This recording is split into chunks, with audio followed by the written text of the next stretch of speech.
সে ব্যক্তি সাধারণ কোনো মানুষ না। সে ব্যক্তি আল্লাহ পাকের রেজামন্দি হাসিল করতে করতে সে ফানাফির শেখ থেকে ফানায়ে আহলে বাইতে গেছে, ফানায়ে আহলে বাইত থেকে সে ফানাফির রাসূলের দরজায় চলে গেছে, ফানাফির রাসূলের দরজা থেকে ফানাফিল্লাহ, ফানাফিল্লাহর দরজা থেকে যায় বাকাবিল্লাহ, বাকাবিল্লাহর দরজায় যখন কোন ওলি চলে যায় আল্লাহর রাসূল সাল্লাল্লাহু আলাইহি সাল্লাম বলেন সেই ব্যক্তির হাত আল্লাহর হাত হয়ে যায়। জোরে বলেন না সুবহানাল্লাহ। সেই ব্যক্তির হাত আল্লাহর হাত হয়ে যায়, সেই ব্যক্তির জবান আল্লাহর জবান হয়ে যায়, সেই ব্যক্তির পা আল্লাহর পা হয়ে যায়। এজন্য আল্লাহর ওলিদের পথে আমাদের থাকা দরকার আছে না নাই? আজকে হিন্দুল ওলি আতায়ে রাসূল খাজেগান খাজা মুঈনুদ্দিন চিশতি হাসান সানজারি সুম্মা আজমিরি রাহিমাহুল্লাহর মাজার শরীফে দেখুন 1 তারিখ থেকে 6 তারিখ পর্যন্ত লক্ষ লক্ষ মানুষ যাইয়া সেখানে যাইয়া জিয়ারতের মধ্যে মগ্ন থাকে কি থাকে না? শুধু কি মুসলমান যারা আজমিরে গেছে, যারা ইন্ডিয়াতে গেছে, তারা ওইখানে যাইয়া দেখে শত শত হিন্দু বৌদ্ধ খ্রিস্টান বিভিন্ন ধর্মের লোকেরা সেখানে যাইয়া খাজা গরিব নওয়াজের দরবারে জিয়ারত করে। আপনি ওলি আল্লাহর বিরোধিতা করবেন, আপনি নামাজটা শেষ কইরাই কইবেন ওলি আল্লাহ বলতে কিছু নাই, ওলি আল্লাহ নাই, ওলি আল্লাহ মানার দরকার নাই। আর এদিক দিয়ে নামাজের মধ্যে ওলি আল্লাহদেরকে সালাম না দিলে আপনার নামাজ আদায় হবে না। অবশ্যই আপনাকে ওলি আল্লাহকে সালাম দিতে হবে নামাজের মধ্যে। শুধু ওলি আল্লাহকে নয়, যারা আল্লাহর নবীর আহলে বাইত, যারা পাকে পঞ্জতন, তাদেরকেও সালাম দিতে হবে। যেরকম সুবহানাল্লাহ, তাদেরকেও সালাম দিতে হবে। আপনি নামাজ শেষ হয়ে বলবেন ওলি আল্লাহ বলতে কিছু নাই, পাক পঞ্জতন বলতে কিছু নাই, বলাটা সহজ।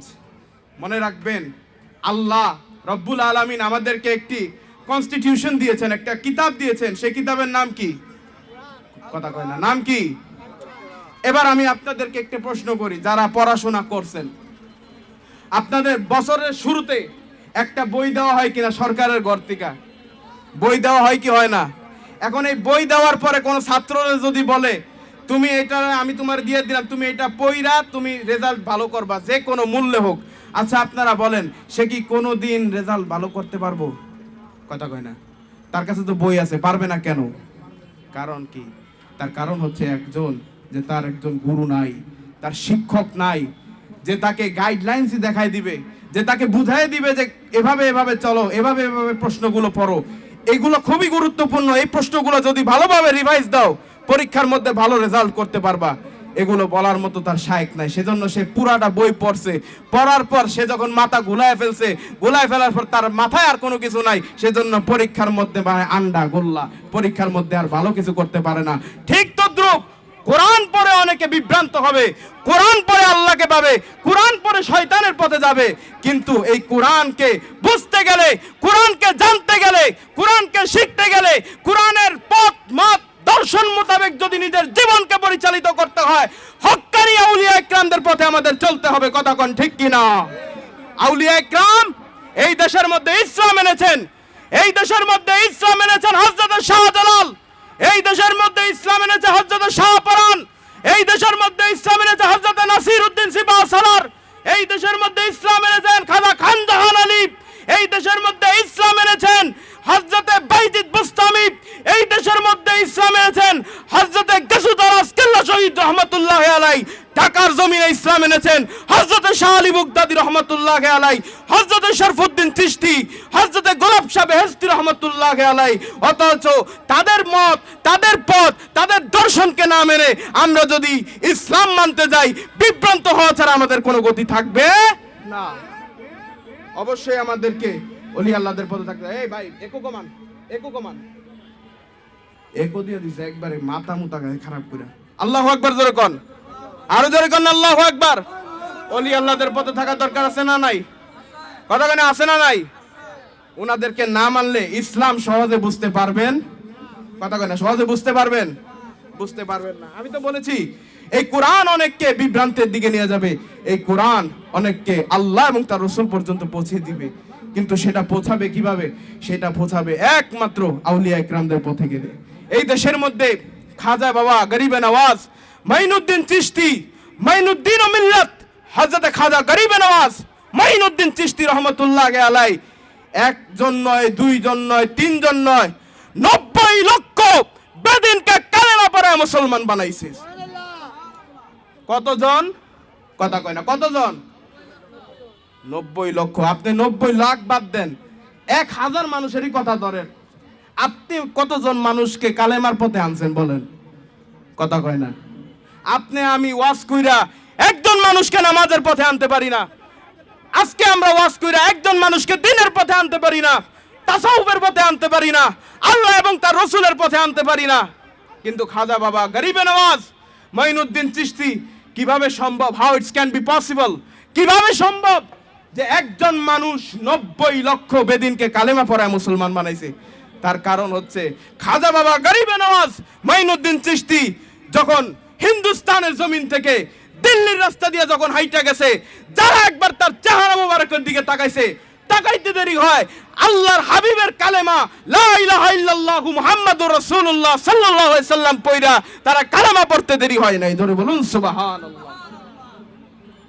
এটা কি খাজা বাবার চেহারার দিকে তাকায়া? কার দিকে তাকায়া? বলা লাগে না যে পড়ো লা ইলাহা ইল্লাল্লাহ মুহাম্মাদুর রাসূলুল্লাহ, বলো লা ইলাহা ইল্লাল্লাহ মুহাম্মাদুর রাসূলুল্লাহ, এরকম করে যদি বারবার যদি শুধু বলতো তাহলে উনি ওনার হায়াতি জিন্দেগি আর বেশি পাইতেন না, আর এত মানুষকে কালেমা পড়া মুসলমান বানাইতে পারতেন না। একমাত্র খাজা গরিবে নওয়াজের চেহারা, নূরানি চেহারা, যেই চেহারার সাথে ইমাম হোসাইনের সম্পর্ক, খাতুনে জান্নাত ফাতেমাতুজ জাহরার সম্পর্ক, যেই চেহারার মুবারকের দিকে তাকাইলে স্বয়ং রাসূলুল্লাহর দিকে তাকানো হয়, সে আল্লাহর রাসূলের চেহারার যে ডিস্ট্রাকশন সেটা খাজা বাবার ভিতর প্রতিফলিত হয়, যেই কারণে যারাই একবার খাজা গরিবে নওয়াজের দিকে তাকাইছে তারাই একবারে মুসলমান হয়ে গেছে। ধরে বলুন সুবহানাল্লাহ। যারা সারা জীবন পড়তো হরে কৃষ্ণ হরে রাম, যারা সারা জীবন বৌদ্ধ বাইবেল ত্রিপিটক এই সমস্ত কিতাবাদি পড়া তারা নিজেদের জীবন যাপন করত, সেই ব্যক্তিরা অটোমেটিকলি বলা লাগে না, অটোমেটিকলি বলতেছে লা ইলাহা ইল্লাল্লাহু মুহাম্মাদুর রাসূলুল্লাহ। সুবহানাল্লাহ। বুঝতে হবে, এটা যদি ইলমে বেলায়েত না থাকতো, যদি কাশফ যদি খোলা না থাকতো, যদি অন্তর চক্ষু খোলা না থাকতো, অন্তর জবান খোলা না থাকতো, অন্তরের যেই কান সেই কান যদি খোলা না থাকতো, খোদার কসম এত মানুষকে কালেমা পড়ায় মুসলমান বানানো যেত না। একমাত্র ওনারা পেরেছেন আল্লাহ এবং তার রাসূলের দয়ায়। সুবহানাল্লাহ বলেন না। আল্লাহর একজন ওলি আছেন, আপনারা হয়তো অনেককে চিনেন, হযরতে গেসুদারাস কেল্লা শহীদ রহমতুল্লাহ আলাইহি, নাম শুনছেন না? কেল্লা বাবা, আপনারা তো কেল্লা বাবার গান শুনেন না? তো সেই কেল্লা শাহ রহমতুল্লাহ আলাইহি জবরদস্ত একজন আল্লাহর ওলি এবং হযরতে শাহজালাল মুজাররদি ইয়ামানির একজন সিপাহ সালার। তো যখন হযরতে শাহজালাল মুজাররদি ইয়ামানির সাথে যখন পৃথ্বীরাজের যখন যুদ্ধ শুরু হইল, যুদ্ধ যখন শুরু হয়েছিল গৌর গোবিন্দের সাথে যখন যুদ্ধ শুরু হয়ে গেল, যুদ্ধ শুরু হওয়ার পরে তো ওই গৌর গোবিন্দের লোকেরা তারা ষড়যন্ত্র করলো যে মুসলমানদের সাথে তো পারা যাইতেছে না, মুসলমানরা যে শক্তিশালী, তাদের অস্ত্র নাই কিছু নাই, তারপরেও তাদের সাথে আমরা পারতেছি না। কারণ কি? কারণ তাদের গায়ের জোরের থেকে ইমানের জোর বেশি। জোরে কন্যা সুবহানাল্লাহ। তাদের গায়ের জোরের থেকে ইমানই জোর বেশি, সেজন্য তাদের সাথে পারা যাচ্ছে না। এজন্য ওই শয়তানগুলা বলতেছে যে মুসলমানদেরকে এভাবে ঈমান থেকে দমিয়ে থাকা যাবে না। কি করতে হবে? যে আমাদের যে সমস্ত মহিলারা আছে সেই সমস্ত মহিলাদেরকে উলঙ্গ কইরা সেই সমস্ত মহিলাদেরকে যুদ্ধের মধ্যে পাঠাই দেই। যুদ্ধের মধ্যে পাঠাই দিলে মুসলমানরা আর যুদ্ধ করতে পারবো না, কারণ মুসলমানরা তো হচ্ছে শরীয়তপন্থী, তারা তো শরীয়ত বহির্ভূত কোনো কাজ করবে না। তারা যদি শহীদ বহির্ভূত যদি কোনো কাজ করতে যায় তাহলে তারা নিমজ্জিত হয়ে যাবে শয়তানের পথে।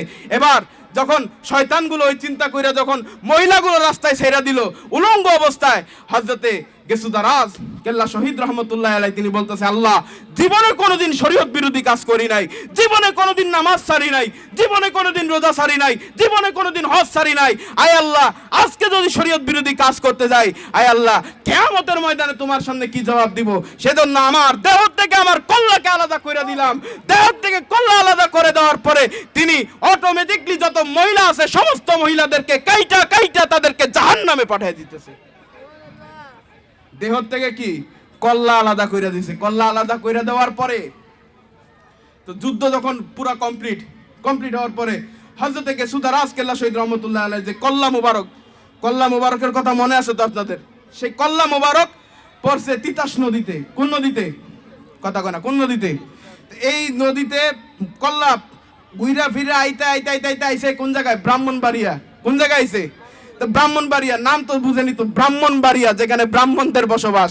তো এই ব্রাহ্মণবাড়িয়ার জমিনে যখন হযরতে গেসুদারাজ কেল্লা শহীদ রহমতুল্লাহ আলাইহির যখন কল্লা মুবারক আসলো, কল্লা মুবারক আসার পরে একজন বৌদ্ধ ধর্মের একজন পণ্ডিত যখন সে গোসল ছাড়তেছিল, গোসল করতেছিল, গোসল করার সময় হঠাৎ দেখতেছে যে এমন একজন ব্যক্তি, যেই ব্যক্তির চেহারা মুবারক থেকে নূরের ঝলকানি বের হচ্ছে। নূরের যখন ঝলকানি বের হচ্ছে, সে ব্যক্তি তো বিধর্মী, সে ব্যক্তি এগুলো কিছুই বুঝতেছে না। সে ব্যক্তি বুঝতে পারছে যে এই ব্যক্তি মনে হয় যে কোনো কারণে হয়তো মুসলমান হতে পারে, কারণ তার মুখের মধ্যে দাড়ি এবং বাবরি চুল, নিশ্চয়ই সে মুসলমান। তো কি করলো? মুসলমান ধর্মের যত রীতিনীতি আছে তার জানাজার নামাজ হলো, এমনকি তার যে মাথা মোবারক, সে মাথা মোবারক গুলো পরিষ্কার করা হলো। মাথা মোবারক গুলো পরিষ্কার কইরা এবার হঠাৎ করে আল্লাহর কুদরতি ভাবে হযরতে গেসুদারাজ কেল্লা শহীদ রহমতুল্লাহ আলাইহির অটোমেটিকলি জবান খুলে গেল।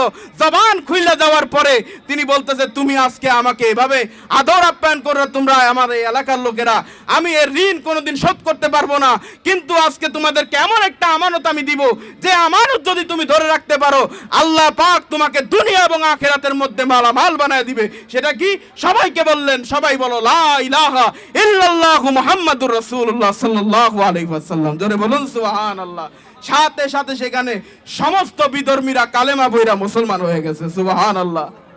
সমস্ত বিধর্মীরা কালেমা পয়রা মুসলমান হয়ে গেছে। সবাই সেখানে অবাক যে দেহ থেকে কল্লা হয়ে যায় আলাদা, সেই কল্লা কিভাবে আলাদাভাবে কথা বলে। সেজন্য ভাইরা আমার, আল্লাহর ওলিরা অবশ্যই জীবিত। আল্লাহর ওলিরা সব দেখে, সব বুঝে, তারা সব আপনার মনের কথা, কষ্ট, বেদনা সবই আপনাদের বুঝে, কিন্তু আমরা চাইতে জানি না। চাইতে না জানলে মায়ও দুধ দেয় না। সেজন্য চাইতে হবে, চাওয়ার মতো চাইতে হবে। যদি আমরা না চাইতে পারি, তাহলে আল্লাহ এবং তার রাসূলের দরবারে আমাদের কোনো স্থান হবে না। সম্মানিত উপস্থিতি, হিন্দুল ওলি আতায়ে রাসূল খাজা বাবা গরিবে নওয়াজ মঈনুদ্দিন চিশতি যখন তিনি আল্লাহ এবং তার রাসূলের পথ খোঁজার জন্য, আল্লাহ এবং তার রাসূলকে পাওয়ার জন্য যখন রাস্তায় বের হয়ে গেছে, তাকে যখন একটা জিনিস খাওয়ায়, তাকে যখন দুনিয়ার থেকে বিমুখ কইরা আল্লাহ এবং তার রাসূলের পথে পাগল কইরা দিল, পাগল করে দেওয়ার পরে তখন তিনি একজন ব্যক্তির সন্ধান পেলেন। তাকে বলতেছে যে এমন একজন ব্যক্তি আছে, যে ব্যক্তির কাছে গেলে তুমি আল্লাহ এবং তার রাসূলের সন্ধান পাবা। তো যখন এই বিষয়টা বলা হলো, বলতেছে তিনি কোথায় থাকে? তিনি থাকে করণ শহরে। করণ শহরের মধ্যে চলে যাও, ওই আল্লাহর ওলি তোমাকে অটোমেটিকলি রিসিভ করে ফেলবে। সুবহানাল্লাহ। তো যখন তিনি করণ শহরের মধ্যে গেলেন, করণ শহরের মধ্যে যাইয়া দেখে খাজা ওসমান হারুনি রহমতুল্লাহ আলাই তিনি রাস্তার মধ্যে দাঁড়িয়ে আছেন। জিজ্ঞেস করতেছে, হুজুর আমি আজমির থেকে, আমি ইয়েমেন থেকে এসেছি, আমাকে বলেছে করণ শহরের মধ্যে আসতে। আমি করণ শহরে ওয়াইস করণী হযরতে করণ শহর থেকে আমি হযরতে ওসমান হারুনিকে খুঁজতে এসেছি, দয়া করে আমাকে একটু সাহায্য করুন। বলতেছে, তুমি যে ওসমান হারুনিকে খুঁজতেছো, আমি সেই ওসমান হারুনি। সুবহানাল্লাহ। তো জিজ্ঞেস করতেছে যে হুজুর আপনি আমার খবর কিভাবে জানলেন? বলতেছে যে আজকের এই দিনে আমি যখন ঘুমের থেকে উঠলাম, ঘুমের পর উঠে দেখি আমার এলহামের মাধ্যমে আমি খবর পেয়ে গেছি, এলহামের মাধ্যমে খবর পেয়েছি আজকে ইয়েমেন শহর থেকে এমন একজন ব্যক্তি আসবে, যেই ব্যক্তি ইসলামের পথে মানুষকে দাওয়াত দেয়, আল্লাহ এবং তার রাসূলের পথে দাওয়াত দেয়। সে ব্যক্তি তোমার সহচর্যে আসবে, তুমি তাকে রিসিভ করো। আমি গিয়ে সেখানে দাঁড়াইছি এবং দাঁড়ানোর পর চেহারার যে ফেস কাটিং, সেটা আমার চেহারার মধ্যে ভেসে উঠছে। ভেসে ওঠার পরে আমি যাইয়া তোমাকে যাইয়া সেখানে রিসিভ করছি। জোরে বলুন সুবহানাল্লাহ। বলা লাগে না, ওই সময় তো মোবাইল ছিল না। কথা কয় না, ওই সময় মোবাইল ছিল তো? মোবাইল নাই, ল্যাব নাই, ট্যাব নাই, কিছু নাই। খবর পাইলো কিভাবে? হযরত শাহজালাল মুজাররিদি ইয়ামানি এবং শাহপরান মুজাররিদি ইয়ামানি, এই দুই মামার মধ্যে যখন ঝামেলা বাইচা গেল, কইতাছে যে বাইকনা তুই আমার লগে থাকলে ঝামেলা আরো বাড়বো, তুই যা আলাদা জায়গায়। যখন কি করলো, তখন একটা বর্ষা ছিল হাতে, সেই বর্ষার মধ্যে এমন জোর একটা আঘাত করলো, আঘাত কইরা এক জায়গা থেকে আরেক জায়গায় চলে গেল। আপনারা যারা হযরত শাহজালালের এখানে গেছেন, শাহজালাল মুজাররিদি ইয়ামানির মাজার শরীফ থেকে হযরত শাহপরানের মুজাররিদি ইয়ামানির মাজার শরীফ কতটুকু, আপনারা যারা গেছেন তারা জানবেন। এত দূরের একটা জায়গা, সেই জায়গার মধ্যে বর্ষার আঘাত দিলেন, সেই জায়গার মধ্যে যাইয়া হযরত শাহপরান সেখানে গেলেন, ইসলামের দাওয়াত দিলেন। এটা কিভাবে সম্ভব? ওইখানে সময় তো মোবাইল ছিল না, ওই সময় তো কম্পিউটার ছিল না, ওই সময় তো ট্যাব ছিল না, ওই সময় তো ক্যামেরা ছিল না, কিছুই ছিল না। ছিল একমাত্র এলমে বেলায়েতের সম্পর্ক, সিনার সাথে সিনার সম্পর্ক ছিল। সিনার সাথে সিনার সম্পর্ক থাকার কারণে আল্লাহ পাক অটোমেটিকলি তাদের অন্তরের মধ্যে আল্লাহ পাকের ফয়ুজাত তাদের অন্তরের মধ্যে ঢাইলা দিয়েছে। জোরে বলেন সুবহানাল্লাহ। সেজন্য খাজা বাবা এই দেশের মধ্যে যদি ইসলাম প্রচার না করতেন, খাজা গরিবে নওয়াজ মঈনুদ্দিন চিশতি ইসলাম প্রচার না করলে আমরা মুসলমান হইতাম না। সম্মানিত উপস্থিতি, আমাদের সমাজের মধ্যে কিছু মানুষ আল্লাহর ওলিদেরকে বাবা বললে তারা হিংসা করে, কয় নিজের বাপ থাকতে আরেকজনের বাপটা হকির লিগা। এই কথা কয় কি কয় না? মনে রাখবেন, ইসলামের মধ্যে 4 জন ব্যক্তির বাপ না থাকলে আপনার অস্তিত্বই থাকবে না। কয়জন রে? কথা কয় না, কয়জন? আপনারা ঘুমাই গেছেন? হাত তুলেন তো আপনারা যে কয়জনই আছেন থাকেন আপনারা। আমার বেশি লোক দরকার নাই, আমার 2 জন হইলে আমার যথেষ্ট। আমার হাজার হাজার লোক লাগবে, আমার হাজার হাজার লোক দরকার নাই, আমার 2 জন লোক হইলে যথেষ্ট। এই 2 জনের মধ্যে থেকে যদি একজন যদি আল্লাহ এবং তার রাসূলের পথে চলে আসে, এটাই আমার জন্য সার্থকতা, এটাই আমার জন্য সফলতা। সম্মানিত উপস্থিতি, 4 জন ব্যক্তিকে বাপ আপনাকে অবশ্যই মানতে হবে। এক হচ্ছে আপনার জন্মদাতা পিতা, এরা অস্বীকার করা যাইব? কথা কয় না, করা যাইব? করার এই বেটার যদি অস্বীকার করেন আপনার অস্তিত্ব থাকবো? হ্যাঁ। এই 2 নাম্বার হচ্ছে যিনি আমাদের আদি পিতা হযরতে আদম সফিউল্লাহ আলাইহিস সালাম, তাকে আপনি অস্বীকার করতে পারবেন না। তাকে যদি অস্বীকার করেন আপনি কাফের হবেন। তৃতীয়ত হচ্ছে মুসলিম জাহানের যিনি পিতা হযরতে ইব্রাহিম ও খলিলুল্লাহ, তিনি হচ্ছেন আমাদের আরেক বাবা। তাকে যদি বাবা বলে স্বীকার না করেন আপনার মুসলমানই থাকবে না। 4 নাম্বার, আপনি যারা বিয়ে করছেন, তার যে বাবা, তার বাবারে যদি আপনি বাপ না কন, উপায় আছে? ঘরের মধ্যে আল্লাহ না করুক 24 ঘন্টা খালি ঝামেলা লাগবো যে তুমি আমার বাপরে কিল্লে বাপ কইলা না, তুমি আমার বাপরে কিল্লে বাপ কইয়া ডাকলা না। সম্মানিত উপস্থিতি, সেজন্য আবেগে অনেক কিছু বলা যায়, কিন্তু দলিল এবং কোরআন হাদিস গবেষণা করলে বিষয়টা হয়ে যায় উল্টা। সেজন্য আমরা মানুষের কান কথা শোনা বিশ্বাসী, আমরা শুধু মানুষের মুখের কথা শোনা বিশ্বাসী। মানুষের মুখের কথা শুনি এটা জায়েজ না, এটা জায়েজ, এটা জায়েজ না, এটা জায়েজ। নিজে গবেষণা করেন, নিজে চিন্তা করেন, নিজে বালিশের সাথে কান লাগায় নিজেরা গবেষণা করেন। দেখেন আমি যেই পথের মধ্যে আছি সেই পথ সত্য নাকি মিথ্যা, নিজেরা গবেষণা করেন রাত্রে বেলায়। আমি দেখেছি এই দেশের মধ্যে দারুল উলুম মঈনুল ইসলাম হাটহাজারী মাদ্রাসার একজন সাবেক মুহাদ্দিস ওস্তাদুল আসাতিজা আল্লামা মুমতাজুল করিম, যিনি এখনো জীবিত আছেন, অনেক বড় একজন আলেম, অনেক বড় একজন বুজুর্গ বান্দা, এবং চট্টগ্রামের মধ্যে গেলে আমাদেরকে সব সময় দাওয়াত দেয়, মেহমানদারি করে এবং বলে ও বাজি তুই কই থেকে আইছো রে বাজি। চট্টগ্রামের ভাষা আমি পারি না যেহেতু, তো এই চট্টগ্রামের ভাষা এই লোক বলে যে বাজি তুমি কই থেকে আইলা, তোরা আমাকে অনেক আদর করে। এই ওস্তাদ এত বড় একজন শাইখুল হাদিস, যার হাজার হাজার ছাত্র এই বাংলাদেশের মধ্যে। আপনি বাংলাদেশের ঢাকা বলেন, চট্টগ্রাম বলেন, সিলেট বলেন, খুলনা বলেন, যেই বিভাগে যাবেন সেই বিভাগে তার ছাত্র আছে। তিনি এখনো বর্তমানে শাইখুল হাদিস আল্লামা মুমতাজুল করিম, তার একটা ডাক নাম হচ্ছে বাবা হুজুর। নাম কি? তার নাম কি? তার নাম হচ্ছে মুমতাজুল করিম। শুনলাম মারা গেছে, যাই হোক। তো সাবেক মুহাদ্দিস মুমতাজুল করিম, তার একটা লকব হচ্ছে তিনি বাবা হুজুর। তো এই জন্য বাবা বললে যে সে আপনার জন্মদাতা পিতা হয়ে যায়, বিষয়টা তা নয়। অবশ্যই একজন শায়েখ একজনকে মহব্বত করে ভালোবেসে যদি আপনি তাকে বাবা বলে সম্বোধন করেন, এটাতে কোনো ধরনের কুফরি, শিরক এবং বেদাত কোনো ধরনের কাজ হবে এরকম কোনো বিষয় না। সেজন্য এই বিষয়গুলো মাথায় রাখবেন, আউলিয়া ইকরামদের পথে চলবেন, আউলিয়া ইকরামদের দিক এবং দর্শন মোতাবেক নিজেরা চলাচল করবেন। আল্লাহ পাক আমাদের প্রত্যেককে আউলিয়া ইকরামদের পথে চলার এবং বোঝার তৌফিক দান করুক। সকল বলি আমিন। সকলে একটু দুরূদ শরীফ পড়েন। আল্লাহুম্মা সাল্লি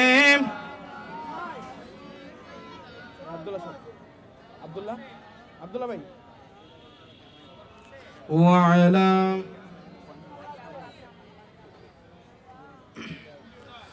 মাওলানা মুহাম্মদ। আল্লাহুম্মা সাল্লি আলা সাইয়্যিদিনা মাওলানা মুহাম্মদ ওয়া আলা আলি সাইয়্যিদিনা।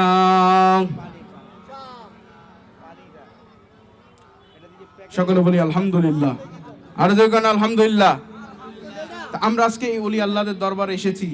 বাবা হায়দার শাহ রহমতুল্লাহ আলাই, আমরা ওনাকে ভালোবাসি কি বাসি না? কথা কয় না, বাসি কি বাসি না?